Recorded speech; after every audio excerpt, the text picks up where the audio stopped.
Սահմանային իրադրությունը ես գնահատում եմ հարաբերական կայուն, այո, կարակորցներ հնչել են, հնչում են,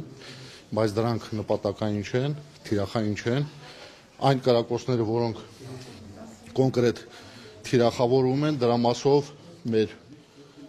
պաշտոնական լրահոսը գերատեսչության ինքը տեղեկատվություն տալիս է։ Նպատակավորն է, ճշնամու նպատակավորն է։ Ինչ նպատակ է Պաշտպանության նախարարն ասել, որ Ադրբեջանը պատճառաբանել է, որ ինքը չէ, ով է։ Միանշանակ ադրբեջանական կողմը կպատճառաբանի, որ ինքը չէ, բայց իրականում իրենք են, այո։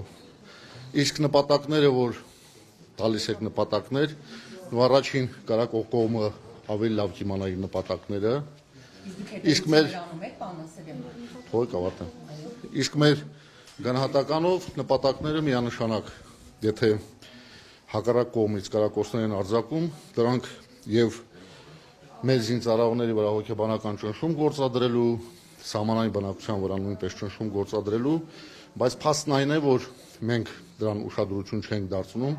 շարունակում ենք մեր բնականոն ծառայությունը եւ իրադրություն հարաբերական պատերազմի նման լինել։ Ինչ ենք անելու, պարոն Ասելյան։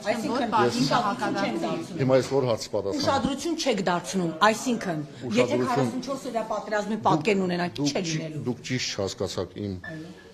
պատասխանը, ուշադրություն չենք դարձնում, դա չի նշանակում, որ Հայաստանի մի րոպե, Հայաստանի զինված ուժերը չեն շարունակում իրենց արժեվ դրված խնդրի կատարումը, մենք շարունակում ենք հետախուզության վարումը բոլոր ունեցած ուժերով եւ միջոցներով եւ սահմանային խորություններում հակառակորդի կողմից ոչ մի նմանատիպ սադրիչ քաղաքականության գործողություններ չկան։